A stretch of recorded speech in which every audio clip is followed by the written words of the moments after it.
What's going on, guys? Welcome back to the Go Rush TV. It's your boy Roddy with another video. Guys, it's your Manchester United versus Sunderland preview. I have my lineup, what I think should be the lineup Amorim should go with. I know he's stubborn and he might go with something different because even in his press conference, he was talking about Atai being in goal. But again, let me know your thoughts when I bring out my preview. What you guys think is your best lineup for this game? Because I think this game is a must win for Manchester United, and I just think there are some things that he has to change, that he has to make the fans get back behind him, because I think he's losing some of the fan base, and the media is not even sleeping, like closing an eye, because everybody wants, like, it's so many people want Amorim out. People, those who think about the system being the problem, those who think Amorim is just too stubborn, who want Amorim out, those who have always been Amorim out from the beginning. But again, I just think like there's so much going on at the moment where I think the manager is in a situation where, in as much as he knows what he's or what he says what we fans think and believe is the right thing to do, we know his lineups or his selection of players during match games just contradicts what he pretty much says in his press conferences. And like for example, like Charo Malacia has been integrated back into the first team, like stuff like that. It's only in Man United that these things happen. It's only in Manchester United where a player who has been kicked out, who has even like from the preseason, who were asked not to train with the first team, is brought back because no team wants to buy him. Those on loan are Feyenoord don't even want him. So it's just a bad situation where I think the board has made it so bad for Amorim, and some of the players are not even helping the situation. Ben Jacobs also came today. I watched the United stand when he was talking about Bruno Fernandes not being happy playing the midfield. Bro, they pay you a lot of money. There are players who play in different positions. Bernardo Silva sometimes will play like a defensive position for Manchester City. He'll play right mid or he'll play center. Like sometimes you have to be versatile. Because we bought Cunha and Buemo, but Bruno I think does not suit the midfield. So I think based on my lineup, I think he should go with like maybe Casemiro and Ugarte, or Ugarte and Menu, or Menu and Casemiro, because I think that's a little bit of the balanced midfield we have. Bruno in the midfield does not just work. Cunha and Buemo are players who they want the balls to their feet. Cunha can make things happen. Cunha can make things happen. Even after the game, in his interview that he had with Owen Hargreaves, he talked about that even when some of the older players who have been at the club, when situations happen like the poor performance against Brentford, some of the players just, I would normally say like the down tools, right? But he said players like Buemo or Cunha who have been in situations where even if they're down, they still have that desire to want to make things happen. So even like when we're losing, Buemo is trying to fight. Cunha is trying to fight.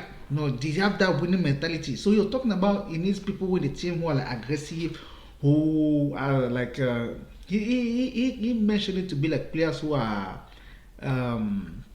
what word did he use? So pretty much players who are like hot headed. That's pretty much what I was trying to say. Like those characters like Martinez, those players who have that fight.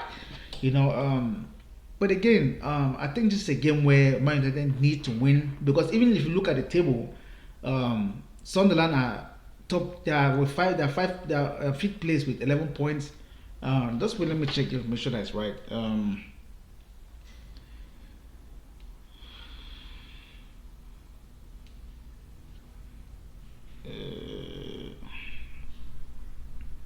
Okay, so Sunderland are fifth place with 11 points, and then Man United is 14th with 7 points. Excuse me. So even if we win tomorrow, we still can't get behind Sunderland. So it's just a situation where I think Man United it's a must-win game, and it's like games where players or parents have just paid with their kids to go watch. When the calendar came out for the Premier League fixtures, parents would just look at that game and like, oh, that's a game where Man United could go. I could take my kid, to go on this game. They could win. But if Amorim actually wants to keep his job, I think sometimes you have to understand that fans also keep you in the job, because fans see a future with you, then your club future is also in good shape.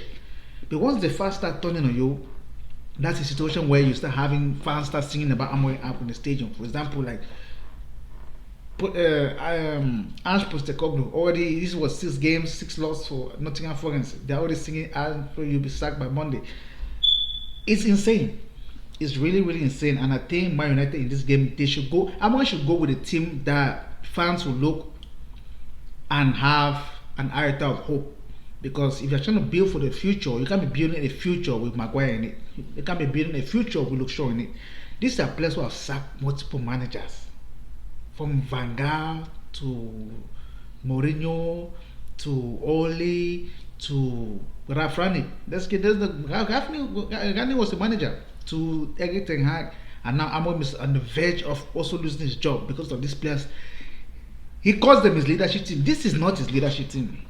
He didn't buy any of these leadership team members. They are not his players. You know, when he has his own players, he can make his own leadership team. Cunha can be part of his leadership team. Boebe can be part of his leadership team. But I don't think the Maguire, the Luke Shaw, and again, he has to play the back three of I'll give my lineup what I think should be what he'll go with. I don't think that's what he's going to go with. But if you see a lineup like this right here, I will put Laments in goal, because when do you want to start him? When do you want to start him? You want to give the fans some hope. Excuse me. You want to give the fan an opportunity to go to fall behind you again. So I'll go with Laments as goal, as starting goalkeeper. We bought Atta Beinda for like 5 million, but you spend like 20 million on Laments. So why you keep him on the bench? They give the fans something to look forward to. Give the fans something to say, okay, this manager is like trying to win us back. Give the fans something to actually understand that you know what is going on.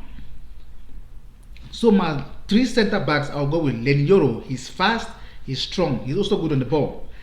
And then the centre defender, I'll go with Matthias De Ligt, because I think he's one of the best players who has been all through from the beginning of the season. Left wing, left-sided defensive position, I will go with Eddie Heaven. He has played against Arsenal, who is Sunderland. He played so well against Arsenal in the FA Cup. It was fantastic. He was so good.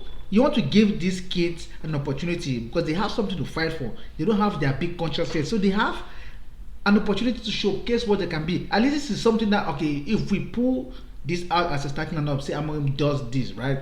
Fans will look like, okay, I understand what he's trying to do. He's trying to build for the future. I rather the kids make the mistake and they learn from it. Because look, sure, what's learning from? These are players who are just waiting for their last contract and then they're done with it. You know, Luke Shaw is not going to improve. Maguire is not going to improve. But Eddie Heaven can improve until Martinez comes back. So I'll go with Laments in goal. I'll go with Lenny Yoro, Matthias De Ligt, and Eddie Heaven. So Maguire going back.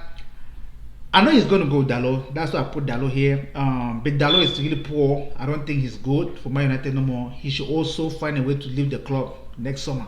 But I think Patrick Dow can play both right wing back and left wing back. But in this situation, I'll put Ahmad. In a different situation, I could if I don't want to use Ahmad there, I'd rather put Patrick Dogo on that side of the right wing back. The left wing back, I play Diego Leon, because they bought this kid from Paraguay. He has not really played anything this season. I saw it was just maybe the Carabao Cup where he started, but that's it. That's it. He plays with under 21. Make this kid, you bought this guy, let him play. Maybe he can offer something different to Dogo, you know.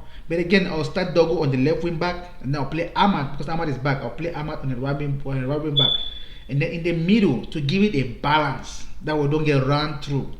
I will play Meno and Casemiro, or Casemiro and Ugarte. So in my lineup, I put Casemiro and Ugarte because I think it's the strongest of the pivot we can have, the pivot we can have. So I think that's what I think he should do. You guys can say maybe Meno and Ugarte or Meno and Casemiro. That's the fine with me. But I went with Ugarte and Casemiro because I want it to be like not like defense, but more of a stability. You know, maybe a way that they cannot pass through, like the shield.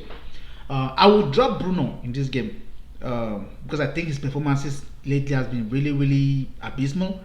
I don't know how he won Player of the Month in September because it's out. It's really insane. He has been poor. He even missed the penalty. Like Bruno has been really bad, complaining and blaming players. I think he's been bad. He has not been marking his player in the midfield. You can see it from Fulham where he left Smith Rowe. So I don't think Bruno will be the best player for this game. I will drop him. I know he won't. Hopefully he's not too stubborn to still start Bruno in the midfield. But again, my two number 10s, I'll keep Cunha, I'll keep Buemo, and I'll put Sesko up front because I think if you have people like Casemiro and Ugarte or Meno and Casemiro, those are players who actually will pass the ball to Cunha and Mbuemo. Bruno is that kind of player who does like long balls. He doesn't. That's why I think he doesn't complement the likes of Cunha and Mbuemo, because he wants to play long diagonal balls, which don't make sense. You know, their risky passes, he said it, that he likes to play those risky passes. But at the moment, we don't need that, because we're not a counter-attacking team. That's not what Amorim is trying to build. Amorim is trying to build an entertaining style of football where we can actually watch the team and be impressed. We saw that against Arsenal. I know Bruno was in the midfield, but again, I don't think Bruno is a midfielder. He's the number 10. I don't know how he's doing. Maybe he drops Cunha or put Mbuemo or put Bruno up there, but Bruno should not be in that midfield tomorrow on Saturday. So I'll leave Sesko up front as my number 9. He might still do that shit with Mason Mount as the first 9. I don't think that's necessary, because we bought, this is what, 68 million pounds, 70 what pound that he bought for, you pay for Sesko. He should play. He should play. But again, that's my starting lineup that I think we should use this Saturday. I think Man United should win this game. So I'm going to go with the Man United 2-1 victory, because I think Sunderland are good too. I mean, they waste a lot of balls too. But I'll go with Man United 2-1 victory at home. Let me know what you guys think is your prediction. What do you guys think the game score is going to be like? Let me know your predictions. Let me know your thoughts in the comment section below. Guys, if you're also new to the channel, please smash a like on the video and please share the video as well. You can turn off your notification bell for when I post new videos. Also, please subscribe to the channel. We are trying to grow this community. Football is live, you know, soccer is live. It's a game we love. I think it's the #1 sport in the world, you know. But again, let me know your thoughts in the comment section below. Let me know your prediction lineup. What do you think about my lineup? Is that something Amorim could go for? What do you think he's going to do? But I know he's stubborn, but he needs something to make the fans get behind him again. He needs something to make the fans see a future in what he's trying to build at Manchester United. And I think he's the right manager. I don't think the system is the problem. I think the players are the problem, because they have played 4-3-3 under Erik ten Hag. It still did not work out. They have played counter-attacking football under Ole. It still did not work out. They still get the managers fired. So I think it's just the personnel. Amorim, where I think he's wrong is some of the selections he's making. Still knowing Beinda will cause goals and still select him as goalkeeper, or still knowing that Maguire has no pace and still select him as the center defender. So it's those kind of decisions Bruno in the midfield that I think are not right to what Amorim is doing. But again, let me know your thoughts in the comment section below, and please subscribe to the channel, and I'll see you guys in another video. Peace out.